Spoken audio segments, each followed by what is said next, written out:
इस बार मकर संक्रांति को लेकर के लोगों में एक बड़ा भ्रम बना हुआ है। कोई कह रहा है 14 तारीख को मकर संक्रांति है, कोई कह रहा है 15 जनवरी को मकर संक्रांति है। अब भ्रम ये बना हुआ है कि हम सब मकर संक्रांति किस दिन मनाएं, 14 जनवरी को मकर संक्रांति मनाएं कि 15 जनवरी को मकर संक्रांति मनाएं। देखिए 14 जनवरी को एकादशी भी है।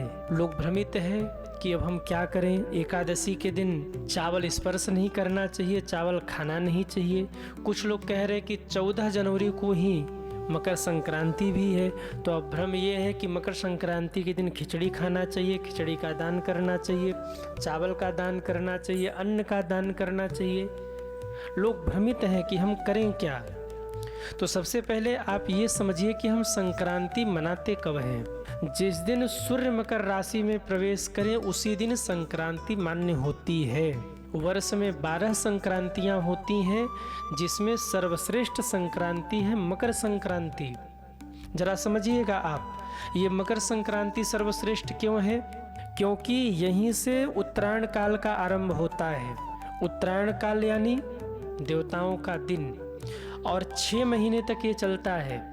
6 महीने के बाद लगभग जून के आसपास एक संक्रांति आती है, जिसके बाद दक्षिणायन काल का आरंभ होता है। और दक्षिणायन काल का मतलब है देवताओं की रात्रि। अब समझिएगा, उत्तरायण काल यानी देवताओं का दिन और दक्षिणायन काल यानी देवताओं की रात्रि। सारे विषयों को आप ध्यान से समझिए। उत्तरायण काल देवताओं के दिन को कहा जाता है, जहाँ से देवताओं की सुबह की शुरुआत होती है, और दक्षिणायन काल देवताओं की रात्रि को कहा जाता है। जो महापुरुष होते हैं, जो भजनानंदी होते हैं, जो संत होते हैं ना, वो शरीर का त्याग उत्तरायण काल में करना चाहते हैं। महाभारत का प्रसंग है, भागवत जी में भी आया है कि पितामह भीष्म उत्तरायण की प्रतीक्षा कर रहे थे। बाणों की सैया पर पितामह भीष्म पड़े हैं, पर 58 दिनों तक केवल उत्तरायण की प्रतीक्षा में रुके रहे पितामह भीष्म कि उत्तरायण आ जाए तो भगवान का दर्शन करके हम प्राण त्यागे। उत्तरायण काल में महात्मा क्यों जाना चाहते हैं, संत क्यों जाना चाहते हैं? क्योंकि उत्तरायण काल देवताओं का दिन है, और दिन में किसी के घर जाइए ना तो दरवाज़ा खुला मिलता है, प्रवेश आसानी से मिल जाता है। अब आप कहेंगे कि कोई दक्षिणायन काल में शरीर त्याग करके गया हो तो वो नहीं जाएगा देवताओं के धाम, जाएगा, लेकिन दक्षिणायन काल रात्रि है देवताओं के लिए।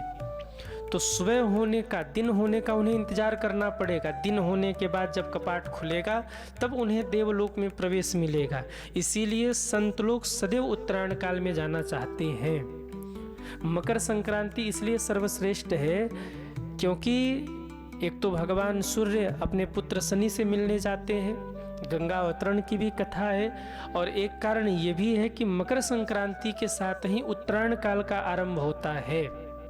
अब जरा समझिएगा, मकर संक्रांति विशेष है, आप सब समझ गए, पर मकर संक्रांति है कब?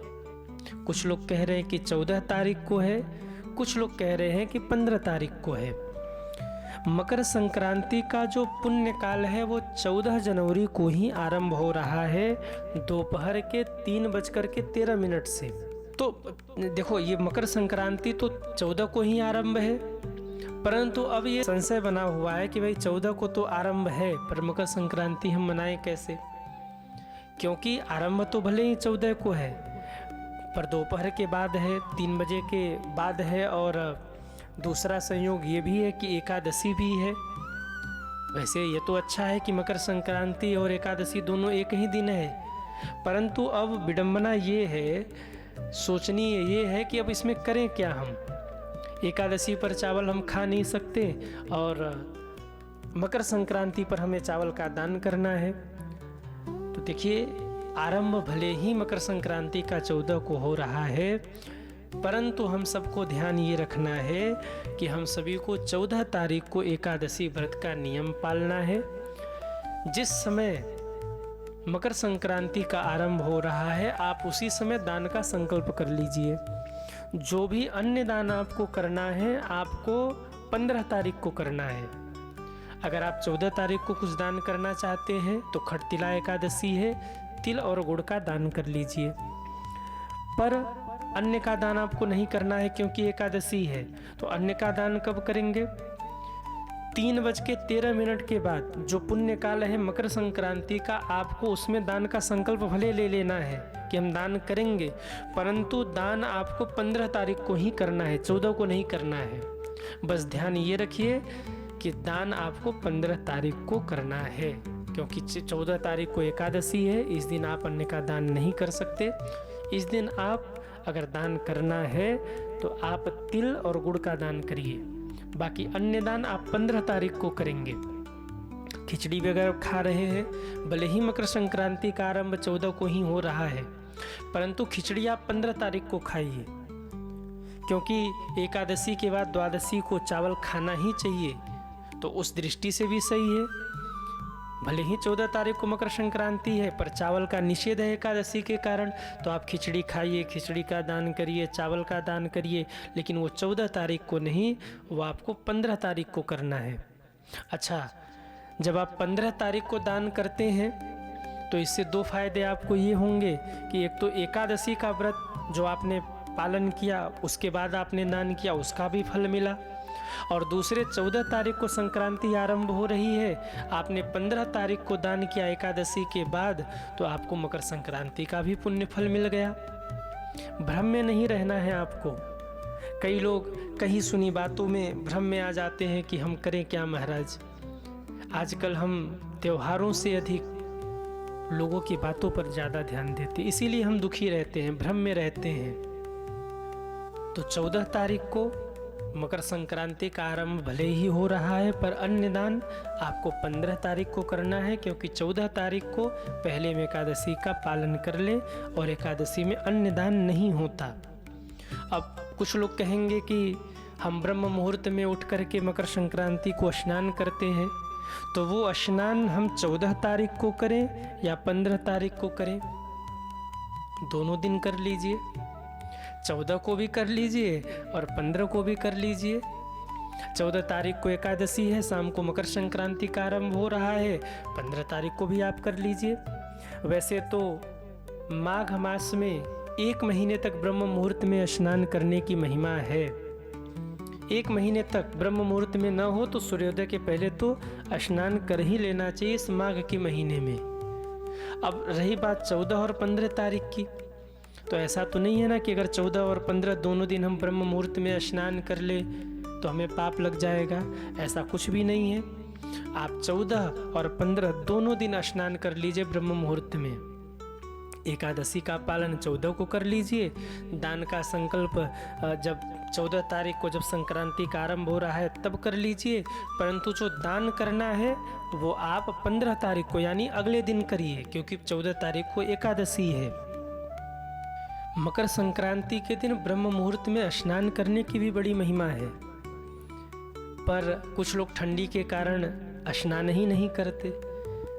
एक व्यक्ति हमसे मिले, उन्होंने बताया कि हमारे जानने में, मतलब वो अपनी बात कह रहे थे कि उनके जानने में कुछ ऐसे लोग हैं जो ठंडी में 1-1 महीने तक नहीं नहाते, 15-15 दिन तक नहीं नहाते। तो देखिए, ठंडी में कुछ लोग नहीं नहाते। जो लोग ठंडी में नहीं नहाते और मकर संक्रांति के भी दिन ठंड के कारण नहीं नहाते, वो ध्यान से सुन लीजिए। शास्त्र का कहना है कि जो लोग मकर संक्रांति को प्रातः स्नान नहीं करते वो 7 जन्मों तक रोगी होते हैं। लक्ष्मी जी छोड़ करके उनको सदैव सदैव के लिए चली जाती हैं। लक्ष्मी जी उनसे रुष्ट हो जाती हैं और वो कभी भी भव सागर से पार नहीं हो सकते। भव सागर में ही उनकी नैया डगमगाती रहेगी। ये शास्त्र के वचन है।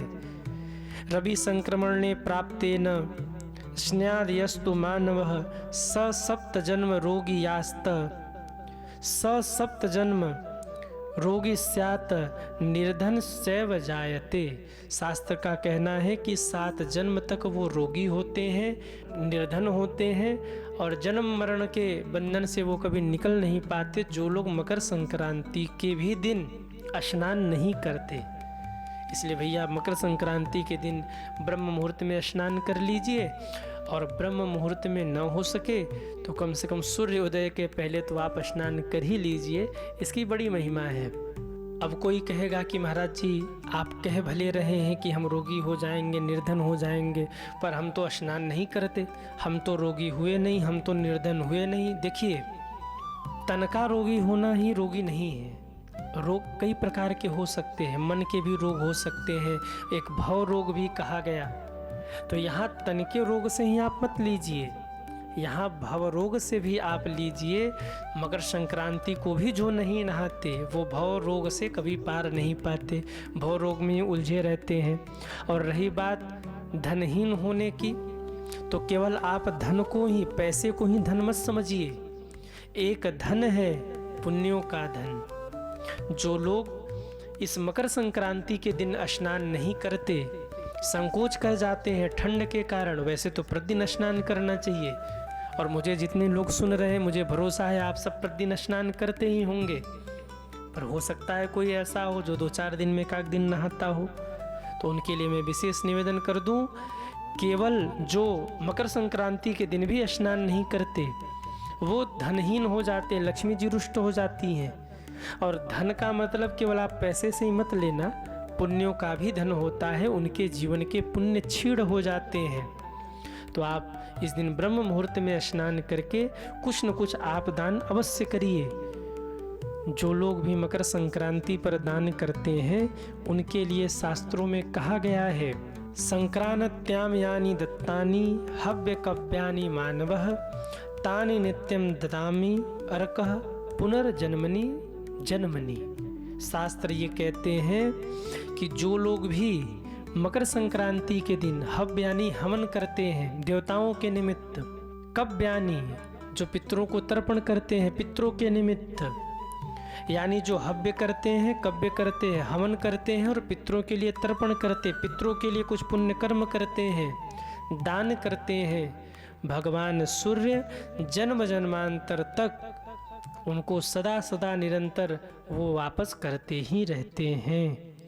एक तरीके से आप ये मान लीजिए कि अगर मकर संक्रांति के दिन आप कोई पुण्य करते हैं तो वो पुण्य आपका अक्षय हो गया, वो फिक्स हो गया, वो आपके लिए बीमा हो गया, वो आपको सदैव मिलता रहेगा, वो आपके लिए अक्षय हो गया। भगवान सूर्य आपको सदैव सदैव वो वापस करते ही रहेंगे। इस मकर संक्रांति के दिन अपने इष्ट के सामने एक तिल के तेल का दिया आप अवश्य जलाइए। जो शिव भक्त हैं शिव मंदिर में एक तिल के तेल का दिया जलाइए। जो हरि भक्त हैं भगवान विष्णु के मंदिर में, भगवान राम के, कृष्ण के मंदिर में एक दिया अवश्य जलाइए। शास्त्र कहते हैं इसकी भी बड़ी महिमा है। आप दीपमाला भी जला सकते हैं। मकर संक्रांति के दिन तिल के तेल का 3 दिया, 5 दिया, 11 दिया किसी शिवालय में जाकर के जलाइए, इसकी बड़ी महिमा है। तो आपको किसी भ्रम में नहीं रहना है। आप 14 को भी ब्रह्म मुहूर्त में स्नान कर लीजिए, 15 को भी स्नान कर लीजिए, किसी विवाद में नहीं रहना है। 14 तारीख को 3:13 पर मकर संक्रांति का संयोग पुण्य बन रहा है, लेकिन एकादशी होने के कारण दान, खिचड़ी आदि का जो भी आप विधान करते हैं वो 15 तारीख को करिए। संकल्प 14 तारीख को संक्रांति के ही समय कर लीजिए। आप सभी को मकर संक्रांति की बहुत बहुत शुभकामना।